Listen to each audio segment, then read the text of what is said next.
If you believe North Korea is the ultimate dictatorship, you're in for a surprise. Meet Eritrea, the tiny East African nation that takes dictatorship to a whole new level. They're dubbed the North Korea of Africa, and for good reason. This country, located in the Horn of Africa, is ruled by President Isaias Afwerki with an iron fist. There are no free markets and no trading partners. The debt to GDP ratio is sky high because this country is like the VIP section for in-debt gamblers. And let's be real, life in Eritrea is pretty rough. It's basically the most broke country in Africa. Eritrea officially became their own boss in May 1993, after breaking up with Ethiopia. Since then, the president has been calling the shots. He set up a one-party party without bothering with pesky things like elections, and anyone who tries to speak up gets shut down real quick. The political and economic agenda of the Eritrean administration remained unchanged in the wake of the 2018 peace accord with Ethiopia. It nevertheless maintained an authoritarian political structure, a command economy, and surveillance state functions. The People's Front for Democracy and Justice, PFDJ, in power at the time, and the armed forces continued to dominate the economy. Prominent military officials engaged in unlawful operations like the smuggling of products and the trafficking of Eritreans who wanted to flee the nation. On top of that, they participated in widespread and organised theft of supplies and equipment in Tigray.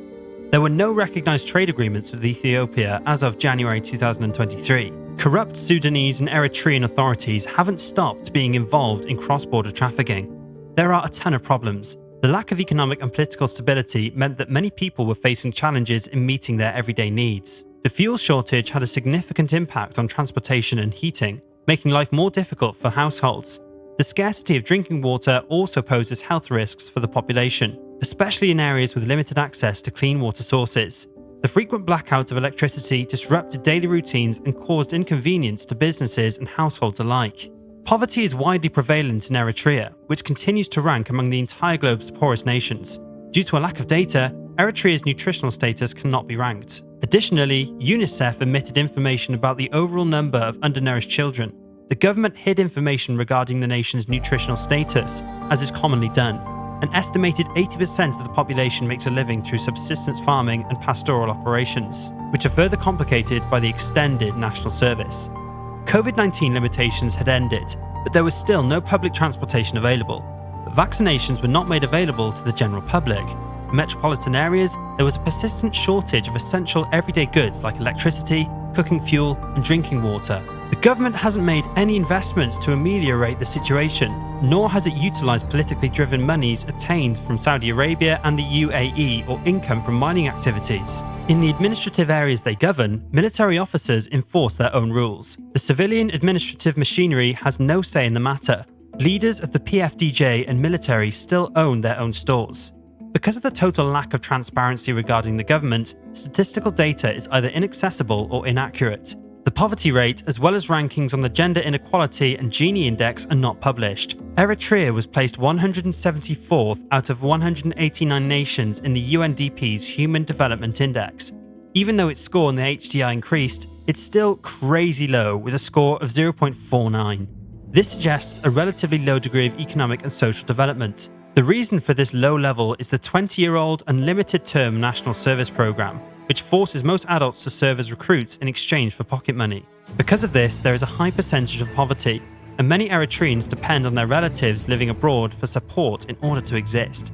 That means there is a constant mass departure, since most people are fundamentally shut out of opportunities to make a good life. The majority of health facilities, colleges, and centres for vocational education are found in the capital and the southern region, which is primarily home to the Tigrinya ethnic group. Some are not allowed to attend school and are usually drafted at the age of 18 into the Sawa military training facility. They are then employed as forced workers in PFDJ and military-owned businesses, as well as in the administrative and civil service. Malnutrition is particularly common among ethnic minority groups since they are typically poorer and more vulnerable. In addition to that, because family members in industrialized nations provide little financial support, there is a high child death rate in such communities. And we aren't done. A small number of dishonest army officers and PFDJ members control the majority of the country's wealth, operating the command economy and participating in illicit operations like human trafficking in Tigray. It's believed that huge sums of money have been moved to bank accounts in China that are registered in the names of the president and his son. Gender inequality and indirect discrimination against citizens who are not associated with the dominant ethnic group keep going, especially in educational institutions. The framework for market organisation is terribly inadequate in Eritrea. It's almost impossible to launch a business, and the majority of privately held companies that are currently in operation have had to close due to severe cash flow constraints. Eritrea is ranked 185th out of 190 countries in the World Bank's 2021 Doing Business Index, which is dedicated to business startup information. The government adhering to a command economy, in which government operations take primacy over private enterprise, is the cause of this dark outcome. It isn't surprising that this authoritarian regime has the back of a super strong military. But before we go into it, if you like this video so far, please consider liking and subscribing to our channel. Because of its 30-year struggle for independence from Ethiopia, Eritrea has a long history of being a highly militarized country. A fundamental element of Eritrean nationalism and state creation, militarism is perhaps a product of conflict, but it's also linked to Eritrea's poor human rights record. After gaining independence in 1991, Eritrea was ready to liberalize and democratize. At that same time, the nation started a vigorous process of nation building, a major component of which was militarism. Today, Eritrea has 202,000 active military troops out of a population of slightly over 3.6 million, meaning that there are close to 56 active military soldiers for every 1,000 citizens. By contrast, there are 4.2 active military personnel for every 1,000 citizens in the US. When it comes to the overall number of active military troops, Eritrea ranks second out of 169 countries, despite its tiny size. Because of its laws requiring military service, Eritrea has a high military personnel to population ratio. All Eritrean nationals between the ages of 18 and 40 are required to serve in the military. This isn't new, it actually goes back to 1995 when Eritrea launched its national service program. Although there were always worries about difficult living and working conditions, Eritrea's national military service, which mandates 6 months of military training and 12 months of free military or civic duty for all Eritreans, originally received broad public support. This powerful military of Eritrea has made it possible for them to assist their Ethiopian neighbours. The Eritrean government has been actively assisting the Ethiopian government in the fight against the Tigray People's Liberation Front, TPLF, since the conflict began in November 2020. But how exactly is the relationship between Eritrea and Ethiopia? For more than 20 years, Eritreans have been pouring into Ethiopia via the border, escaping forced military service, torture, and prison in one of the most oppressive states in Africa. Approximately 20,000 of them were residing in 2 camps for refugees in the Tigray province of Ethiopia, seeking refuge in their wealthier neighbour. Soon after, Tigray saw a rebellion that pitted the local authorities against Ethiopia's national authority. In an effort to make amends and support its partner, Ethiopian President Abiy Ahmed, the Eritrean military sent troops and tanks. Days later, truckloads of Eritrean army soldiers landed at the Hitsats and Shimelba refugee camps. The government of Eritrea persisted in its fierce suppression of the population, enforcing limitations on the right to free speech and opinion, as well as obstructing impartial foreign monitoring. Eritrea persisted in having a detrimental effect on the environment for human rights in the Horn of Africa. Under the one-man dictatorship of President Isaias Afwerki, who was not elected, Eritrea lacks an independent court, an autonomous legislature, and free press outlets. Isaias shut down all free newspapers in 2001 and detained journalists. Since gaining independence in 1993, the nation did not ever hold elections, and the 1997 constitution, which limited executive power and guaranteed civil rights, was never actually put into effect by the government. It's actually among the least free countries in the whole world. As conflict restarted recently in Ethiopia's Tigray area, reports of widespread forced labour and conscription increased, but the government was unable to take any action to stop these practices. Reservists were reportedly called back in preparation for future combat alongside Ethiopian security forces in Tigray. Eritreans, primarily men and single women, were still being forced into low-paying military or civil service with no choice in their occupation or place of service by the government. Conscientious objection is penalised rather than accepted. Procedures aren't transparent at all, and national service termination is random. Without any other options, conscripts are frequently the victims of cruel treatment, including torture. If you think this is the worst it can get, wait and see.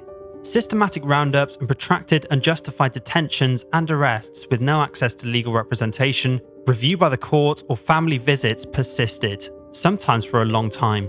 The aim of this was to track down those believed to be the government's opponents. So many prisoners suffer in the nation's vast system of official and unofficial prisons, packed into tiny spaces with poor access to food, water, and medical attention. On top of that, Eritrea ranks second in modern slavery, with 9% of modern slaves in 2021. Things don't stop getting worse. There is no information available about vaccination campaigns in Eritrea, according to the African Centers for Disease Control and Prevention, CDC. In late 2021, Eritrea was re-elected to the UN Human Rights Council on a non-competitive slate of African nations. This could have been a good step. Unfortunately, the UN Special Rapporteur on the state of human rights in Eritrea claims that this did not lead to changes in its restrictive policies. Eritrea also persisted in its inability to engage with important UN and African Union rights procedures, obstructing the UN Special Rapporteur's visit. Among other actions, it was against the Commission of Human Rights Experts on Ethiopia, ICHREE, being established in December 2021 to look into human rights violations by all sides involved in the Tigray conflict. It shouldn't be surprising to know that doing business in Eritrea is particularly challenging, as we mentioned before. On top of this crazy political environment, the inadequate infrastructure in Eritrea is another difficulty for businesses operating there. In certain places, there can be irregular access to water and electricity, and the transportation system is underdeveloped. Accessing necessary services and moving commodities may become challenging as a result. Now that you know how things go from bad to worse, it must be obvious that people there are fleeing the country.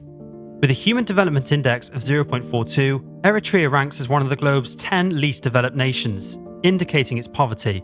Because of this, Eritrea is primarily a country of origin, with people departing for social, political, educational, and economic reasons. Although most Eritrean migrants are between the ages of 18 and 40, regular migration from Eritrea is simpler for males over 54 and women over 47. But most people find immigration dangerous due to the lack of regular migration routes, particularly for the young Eritreans who must be conscripted. Almost 10% of Eritrea's population left the country recently. More than 780,000 went to Ethiopia, besides those who went to Sudan, Europe, and the United States. Traditional livelihoods are significantly impacted by national service and land confiscation, which also has an effect on minorities' capacity to exist in a context where climate change continues to pose a growing danger. Inadequate education, low income, and state-approved conscription all play a part in the population outflow from Eritrea. It's worthy to mention that the enrollment rate of schooling was 42% in 2015. No wonder. Inadequate education is one of the factors behind this crazy emigration. Also, the departure of young Eritreans because of conscription forces households to rely on foreign remittances, which promotes the never-ending cycle of emigration, remittance needs, and economic misery. That is, since remittances from outside help families sustain themselves, moving abroad is an answer to economic distress. You know the problem is really big when skilled migrants, which are supposed to drive advances in the country, are also moving abroad. The main factors associated with skilled emigration from Eritrea are stagnant economic conditions and notably poor wages, as indicated by the fact that 96% of ministerial staff members sent overseas for extended periods of training between 1993 and 2002 never returned. The economic issues are estimated to be the driving force behind 20% of Eritrean immigrants. Another factor driving immigration is a lack of social services. Eritreans have complained for years about their lack of access to services, poor infrastructure, corruption, and inadequate educational opportunities. In a nutshell, the harsh regime in Eritrea has produced a society that resembles one that is at war. Eritrea had suffered greatly during the previous 27 years due to both violent dictatorships and war, both of which had severe socio-economic, political, and psychological effects. The nation hasn't experienced a full-blown conflict since the Ethiopian-Eritrean border war, but it does display many of the hallmarks of a society at war, such as forced migration, a sharp decline in the labour force, social unrest, economic instability, social trauma, the breakdown of social systems, an overall drop in education, and the breakdown of institutions and communities. Normal life won't be able to return to the nation until things have been put into place. From there, by addressing its extensive institutional limitations, Eritrea may strive for effective state building, restoring peace, governance, development, stability, and security. Thanks for watching till the end. If you enjoyed this video, make sure to hit the like and subscribe buttons to receive more content. See you in the next video.